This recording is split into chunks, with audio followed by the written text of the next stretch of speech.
with the speed of light, a cloud of dust, and a hearty Hi-Yo Silver. The Lone Ranger.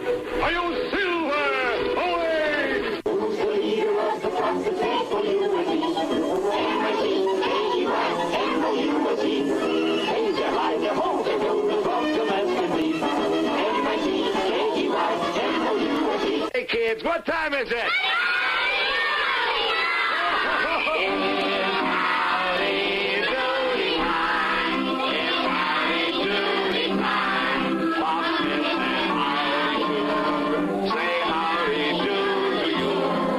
There's a taste of what we're going to have for you this morning. Carol Gianforte and Jim Mercier are here. We'll be talking about shows from the 50s and 60s on television. Some of them still play in syndication pretty well. You know, the early 60s shows like Dick Van Dyke, Andy Griffith, they're still on prime time on TV Land and all the, the retro channels on cable. So they're still there. So what do you have for us today, guys? You're very good at this stuff. You do a lot of digging. We sure do. First of all, it's good to be back, Don. Carol and I like to share our memories of growing up in Racine. Today we'll be talking about early TV. Did you know that TV sets actually started to appear in the late 40s and early 50s?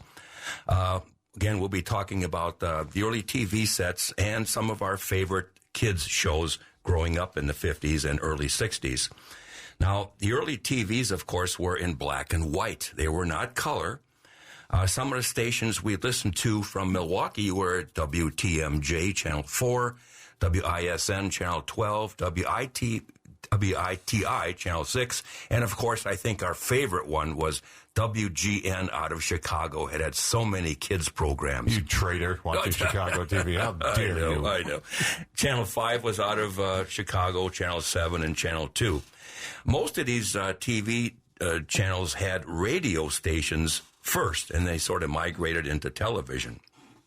So, Jim, even though we had all these channels, we could not see a picture at all times. Right. Yes, the TV, we heard the national anthem around midnight. Yep. And then we saw the test pattern. Remember what that looked like? Wait a second. Before the test pattern, there was snow on the TV. Oh, yes, we're going to address We'll be talking about that. Yes. We frequently had snow on the TV. Oh, yeah. Yes. Yeah. So, yes, we recall that test pattern. And then, again, we had those channels, but, it wasn't always easy to deal with those channels. We did not know that eventually we would be able to hold a remote in our hands. So we had to get up from the floor, from our chairs, to change that channel, to change that dial. How did your family work that out? That was a lot of work. Being an oldest of a year older than my sister, I always said, hey, get up there and turn that TV. I'm the boss here. There's another first world problem. Who's going to get up and change the channel? That's right. Yeah. It's your turn. And we had another problem, like you say, a first world problem, Don, compared to third world.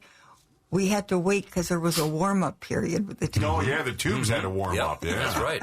It was not instantaneous. Yep. And that took forever if you wanted to watch your favorite show. Right. Now, some of the brands that you probably remember was, Philco, Zenith, RCA Victor. Who remembers a Stromberg Carlson? We had an Admiral TV. Yeah, Admiral, they were big. Yeah. That's right. And, of course, there was a Muntz TV, MUNTZ, Magnavox, Crosley, GE, and a few others. I never had heard of the Muntz.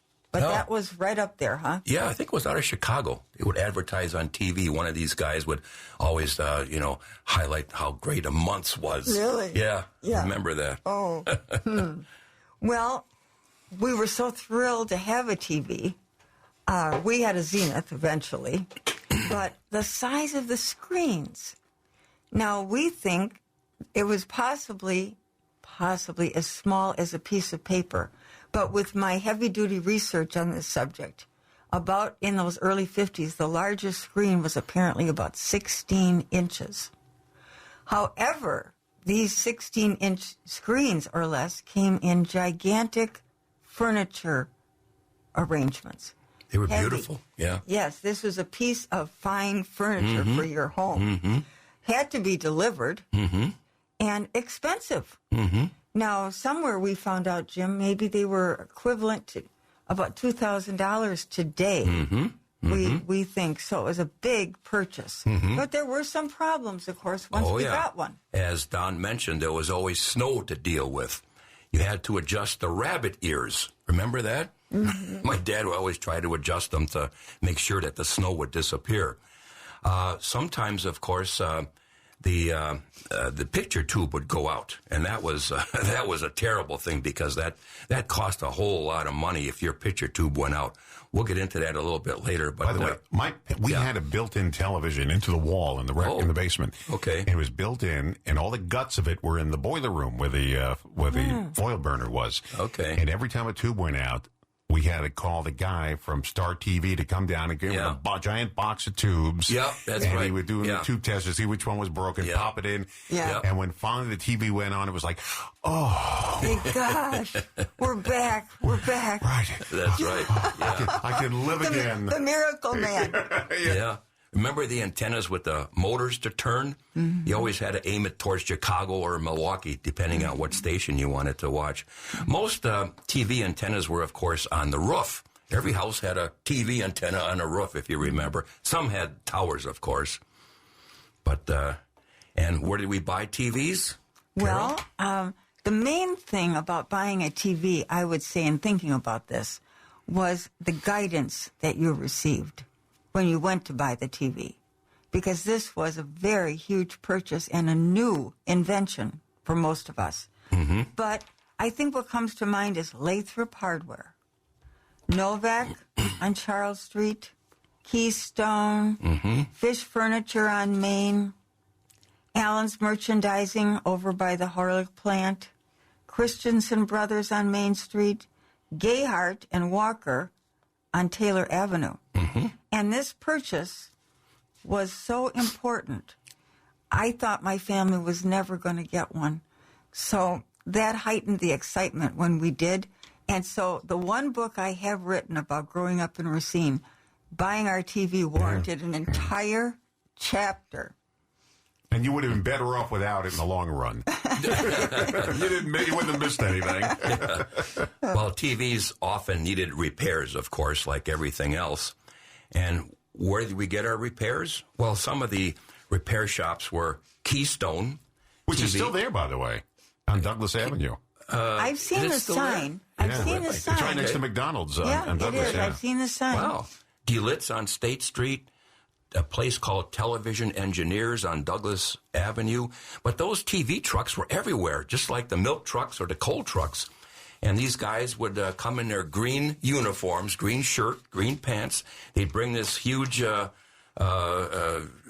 this chest or whatever, and they'd open it up, and there'd be tubes everywhere, just like Don said. And I remember my dad would always say, I hope it's not the picture tube, because then you have to take out a loan just to get another one. Mm-hmm. But often at times, like Don said, he would just replace a bad tube, and you're on your way. You could watch your favorite TV show again. We're going to take a quick break. We're talking to Carol Gianforte and Jim Mercier, reminiscing about TV in the 50s and 60s. Just stay with radio. Don't bother with television. Nothing. You're not going to learn anything new from TV anyway.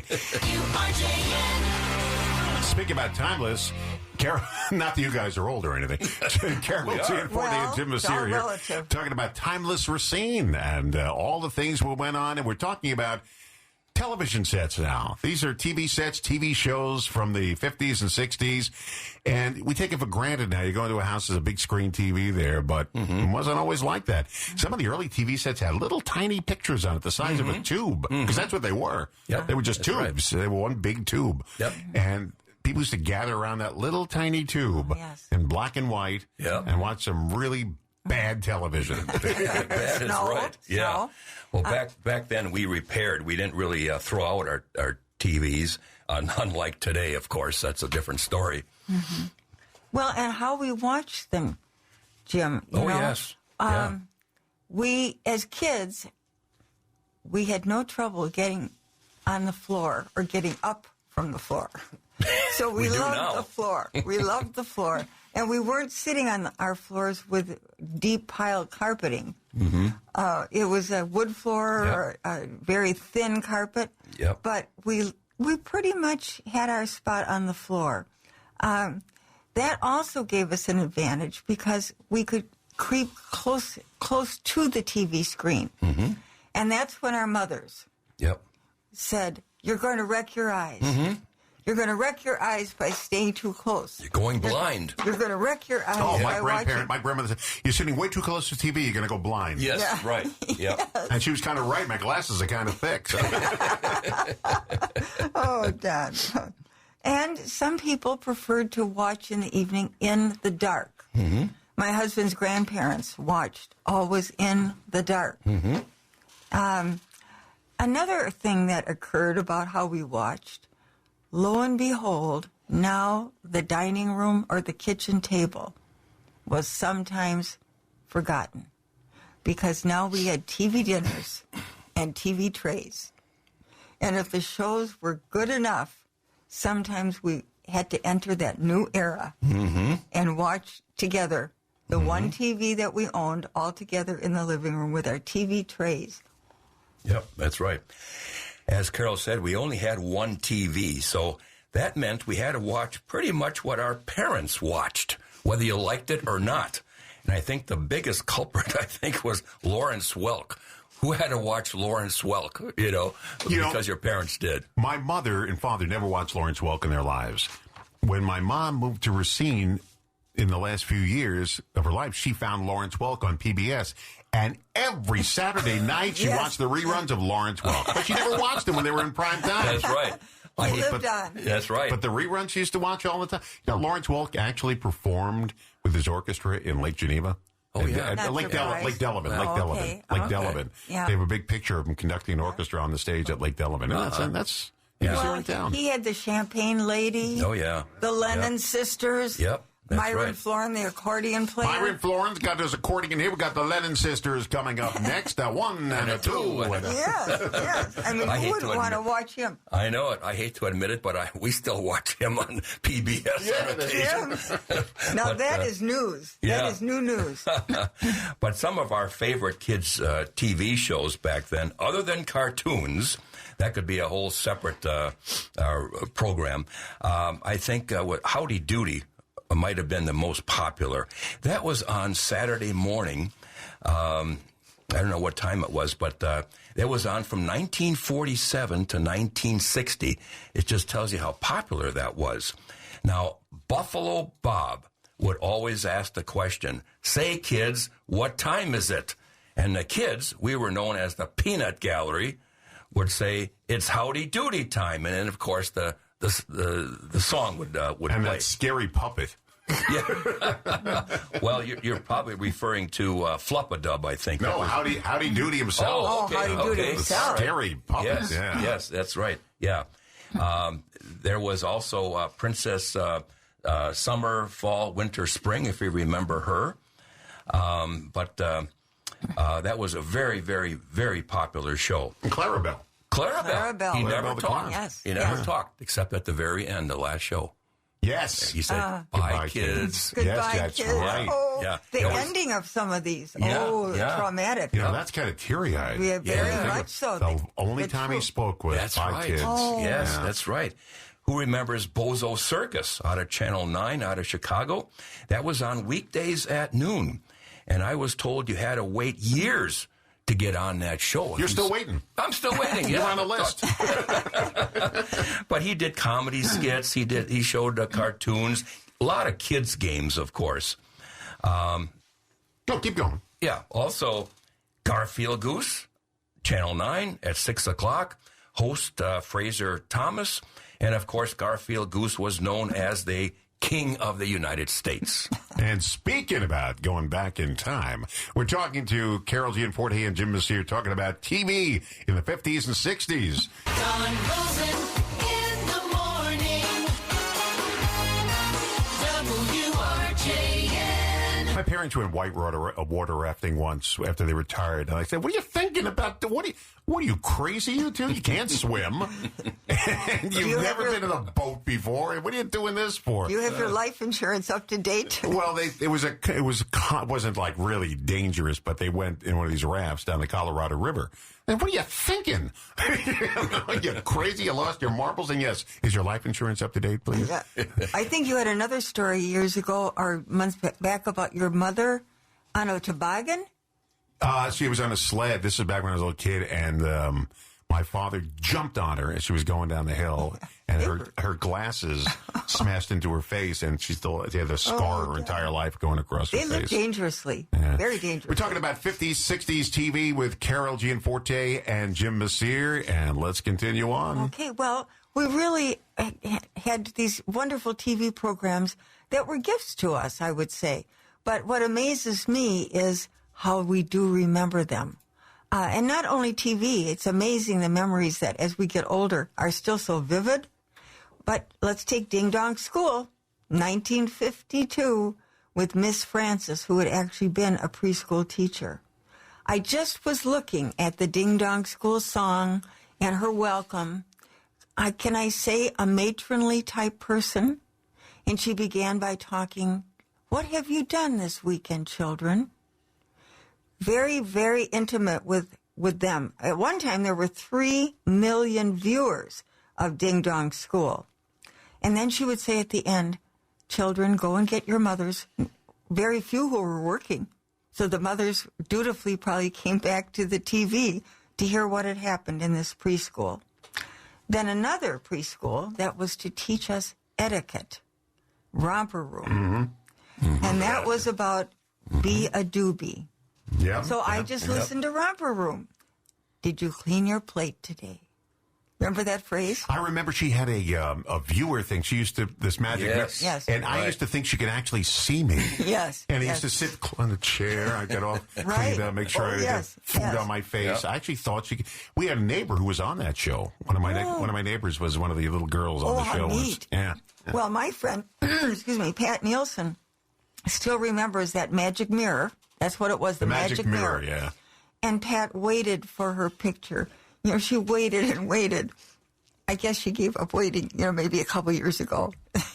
And then we have Kukla, Fran, and Ollie, back to puppets with Fran Allison. Oliver was none other than Oliver J. Dragon. Kukla was the leader. And then one of the very most popular and one of the longest running until Mr. Rogers, Captain Kangaroo. And, oh my goodness, he had a big cast of characters. Remembered like Bunny Rabbit, Mr. Green Jeans, Mr. Moose, Grandfather Clock, the Dancing Bear. He was on for 29 years. You know, my uncle was the property master. We called him uncle, but he wasn't really a property master for CBS. And I was in the city one time, and I was in there, and he brought me into the Captain Kangaroo studio. I should never have gone in there. Oh, did it burst your bubble, so to The speak? cabinet where the Mr. Bunny was in, and all the they were sitting on sticks. Oh, no. And it was very tiny. And I said, I should never have seen this film. Reality. I know that Rick Bonanno, another friend, is amazed on how he remembers this, right down to the characters, the pockets, the train day. So, yes, a gift to us all, our foundation that we've all shared. Well, the weekends were a great time for starting our kids' shows, of course. We didn't have school back then, of course, and we still don't on the weekends. But we would start our kids' shows on Saturday morning by watching Ray Rayner on Channel 9. And he showed cartoons and very, very entertaining. But I think my favorite was one called 2-Ton Baker. And he was a rather large man, very, very funny. He was dressed as a pirate, of all things, and he was a piano player. He would lead us in song and games and everything, but he was great. I remember him very well. Following 2-Ton Baker was a program called The Pied Piper, which started at 12:30. And one thing I always remember, there was a bubbler, a water fountain that was always running, and every time you tried to take a drink, of course, it would stop. That was and then we all remember Paul Winchell with Jerry Mahoney and Knucklehead, the puppets. Knucklehead Smith. Knucklehead Smith, that's right. Smith with an F. Yeah.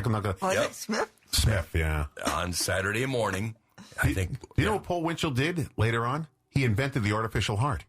No kidding. Yeah, that was Paul Winchell did that. Yeah, he was Quite a versatile man. Yeah, he went from Jerry Mahoney to inventing hearts. He invented the Jarvik 7 heart. Oh, No my kidding. goodness. He was also the voice of Tigger. Did you know that? Oh no, Paul Winchell. yeah, on the Winnie the Pooh thing. Yes, that's right. Very versatile. Yeah. Well, we were all members of a very, very great club, though. After school, we rushed home, 4 to 5 o'clock, the Mickey Mouse Club. Mm-hmm. The Mouseketeers, on all, there were 39 of them, according to my research. But Jimmy Dodd was the host, and then we would have roll call. And each Mouseketeer would come forward from that day. We had a T-shirt or a turtleneck with their name on it, so we got to know them very, very quickly. Then we had to sing goodbye when we did get to that point, and that was its own song. Now it's time to say goodbye. But To all our family, M-I-C-K-Y-M-O-U-S-E. You know who was a Mouseketeer later on? Britney Spears Really? Oh, and really? Justin Timberlake. Really? And Ryan, I can't think of the actor's name. They were all in the Mouseketeer Club in the later on series. Yeah, But yeah. Britney Spears was a Mouseketeer. Who In knew? our area, she was not bored. That's right. Yeah. But Pat Nielsen, again, was reminding me, we all knew it, Annette. She was perfect. She was perfection. And she went on to make was. all those Yeah, beach movies. beach movies. Yes, she Yeah. stayed Like the Avalon, perfection yeah. for a long Right. time. Yeah. The youngest ones were Cubby and Karen. Cubby O'Brien was a drummer later on with rock bands. He went on to that. I don't think Karen went on to anything else, but the Cubby O'Brien became a big Yeah. rock and roll drummer. Karen Really? stayed a former Mouseketeer then. Yeah. But Pat, she waited to get a turtleneck with her name on it. That never happened. But Pat did get cleats put on her shoes so she could dance along with the Mouseketeers. What I loved were the cereals, Spin and Marty, and also the Hardy Boys and the Tower Treasure, done so well. Introduced me to the Hardy Boys books right then and there. Mm-hmm. And then, continuing with Disney, we had Walt Disney, the program on Wednesday nights when it began. It was Wednesday night. Now, I found out, not talking to any professional, but looking at the internet, that Walt Disney was ready to launch Disneyland. And he had been on radio, but he wanted a TV show to promote everyone eventually going to Disneyland. So this show had 4 segments, just like the park was going to have. And we remember Adventureland, Yeah. Fantasyland, Tomorrowland, and Frontierland. Well, here's some of the famous Mouseketeers. I got the list. Justin Timberlake, Christina Aguilera, the singer, Britney Spears, Kerry Russell, the actress, Ryan Gosling, Don Grady. Remember him from My Three Sons? Yeah. Lisa Wetchell from The Facts of Life was a Mouseketeer. Boy, there's a whole list here.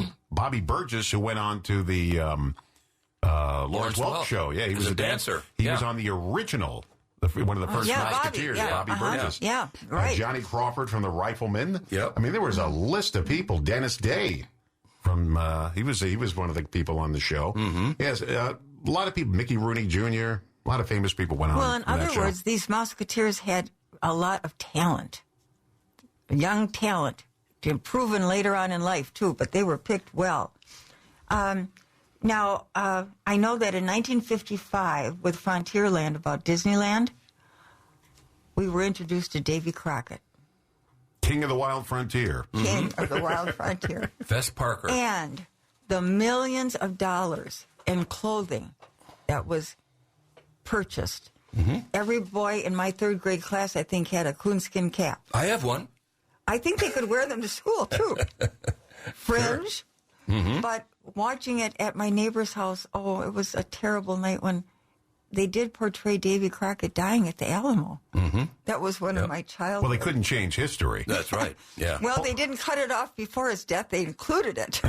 Hold on, guys. We're going to take a quick break. Carol Gianforte, Jim Mercier is here. We're talking about TV shows in the 50s and 60s. If you grew up really anywhere in America, but if you grew up in Racine, this is what you saw. So more with Jim and Carol coming up in a moment at WRJN, local news and timeless hits. WRJN. A fiery horse with the speed of light, a cloud of dust, and a hearty Hi-Yo Silver. The Lone Ranger. Hi-Yo Silver! Away! Who's the leader of the pack that's made for you and me? Racine, Racine. Things are high, they're home, they're built, the problem as can be. Racine. Hey, kids, what time is it?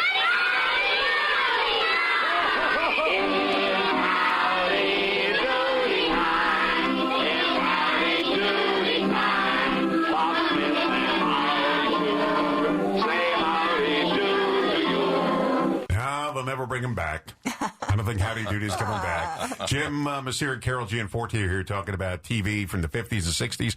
We're not going to leave black and white TV today to go to color. That's on another date. Color is coming. Yeah, so let's go. Well, about Walt Disney, that Wednesday night program, it's amazing what we do remember.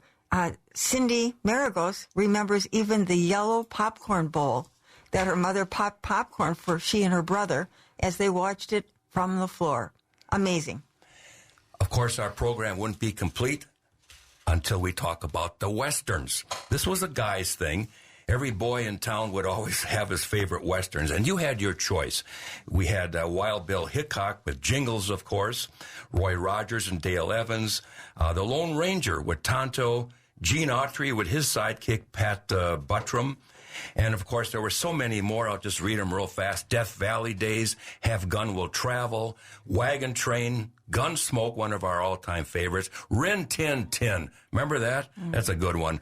Broken Arrow, Hop Along Cassidy, Sergeant Preston of the Yukon, and, of course, Wyatt Earp. No, you're leaving my favorite one out. I still watch it. What's that? On TV, and I have all the DVDs of the series, The Life and Legend of Wyatt Earp. Ah, okay. Wyatt Earp. Okay. Good thing we have you to help us Hugh out here, O'Brien Don. as Wyatt Hugh Earp. O'Brien. And there was even one for the girls. Right, Yes, Carol? Annie Oakley, she was a sharpshooter in a town, not on any map, but Diablo, Arizona.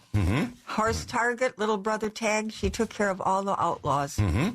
Now, for a highly educational program, we had, of course, the Three Stooges. Now, I used to watch it out of a Milwaukee channel. It was the Pops Theater, and Pops was dressed as an old usher in an old theater. And he had, as his guests in the audience, Cub Scouts and Boy Scouts. I remember being there with the Racine Scout Drum and Bugle Corps once. It was really a nice experience. He was famous for his Roll-'em Lester when he started cartoons or the Three Stooges. Some guy named Lester, I guess, was responsible for, doing that. So that was a famous saying for many, many years. That's right. But we used to rush home from school just to watch the Three Stooges. We didn't stop for anything. We just had to rush home just to watch our Three Stooges. Nothing like somebody getting cocked on the head and getting their eyes poked out, right? Yeah, right. Where did all this violence come from? Yeah. Well, that already brings us to closing our program today, really. But next time, we are going to continue with the TV shows. We had one TV. We had those TV tables. We had those TV dinners, perhaps. And we had our family all around one TV in the evening. And that meant we pretty much watched our parents' shows. But there were tons of them. Dragnet, Leave It to Beaver, Honeymooners, Milton Berle, so many. So this is what we're going to do next, Don. You know, it's funny you mentioned Leave It to Beaver. When I went on the Universal tour, we went to the Leave It to Beaver house. Oh, yeah. And there's an homage to that in the movie The Burbs with Tom Hanks. They do they zoom in on the Universal logo, the Earth, and they keep going and going. And the street sign, when they finally get to the street, says Mayfield Place, because they filmed The Burbs on the street where the Leave It to Beaver house was. No kidding. And it says Mayfield Place on It the all sign. came together. Yeah. And looking forward to December, we're going to ask you to come shopping with us. We're going to take a walk down 6th Street and visit stores like Moore Jones for toys, Ruth Carnes, George and Lester's, Mr. Junior, and so many more. So start your Christmas shopping with us in another couple of months. And we got that scary story about 6th Street we can review again. The haunted building on 6th Street. Yes, the Blake Opera House. Bring all your programs together. Yeah, I don't like talking about that stuff because when I walk 6th Street at night, I get scared. Oh, yeah. Just real fast here, Carol has a fast story, too. When my wife got her first color TV as a kid, she told everybody in the neighborhood that we're going to get a color TV, the first kid on the block. So when the delivery truck came, every kid in the neighborhood was there watching it being unloaded. And then when they turned it on, all the kids, all you could see in the front window was just hands and noses watching something new, a color TV like you were talking about, Don. It's really something. Well, and then about mine goes back, my personal story goes back to watching TV, watching Disneyland. My parents, we didn't have a TV yet, so it was really major when we finally got one. So in your book, you mentioned how you get it. Your father drove halfway across the state to get it. To a trusted boyhood friend to tell us what to do about buying a TV. 1,000 miles away, he drove something like that. He even came from Jefferson, Wisconsin to check out what our needs were. But anyway, I would walk 2 houses down to Jackie Olson's, my friend. She lived upstairs of her grandma. And I was thrilled to go to watch Disneyland, so I never could tell my parents how scary it got. Cold, dark. I'd go to her back door. I'd have to walk up this creepy, creaky stairway above her grandma. But suddenly the door would be open. The 3 Olsen kids would be on the floor. I would join them. And there was Tinkerbell, just like Cindy Maragos had said, Tinkerbell floating across the screen, Walt Disney welcoming us, all was good. Wow. My brother could probably relate to more of the 50s shows than I can. But even the Leave It to Beaver shows, I got to meet Tony Dow once. No kidding. The strangest story. I worked at a radio station on Long Island. There was a bar across the street. Tony Dow was doing a soap opera in New York City at the time. He was a guest star, so he was in the bar. And the bartender, who I don't drink, but I was there, across the street. And he said, I want you to meet somebody. Tony Dow? Yeah. This is Don Rosen from the radio station across the street. And I got to meet Tony Dow, and I said, it's really Wally Cleaver right in front of me here. And he was just there visiting a friend. And I said, whoa. And then I got to correspond with Jerry Mathers on Facebook once. Oh. And I said, wow, the beef. You meet these people from your childhood. Oh. And I said, wow. You've had a very fortunate life, Don. Why? Because I met Tony Dow and talked to the beef? Extremely fortunate. Yeah. Remember Eddie?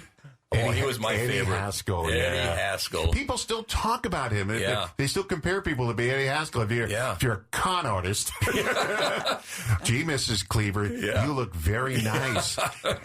You're very nice. You keep a very nice house. Yeah. Hey, Wally, how come your mother's making a stew? Or he'll say something about, we want Beaver to be with us on our trip to the amusement park because we think the older boys should take care of the younger boys and teach them the ways. And she leaves the room. Hey, we have to take this squirt with us. Yeah. He became a police officer. Yes. He had a great career, and he never did any other television except the new Leave It to Beaver and Still to Beaver. Yeah. But that was his career. Yeah, he was typecast. Jim Mercier, Carol Gianforte will be back again in November and December.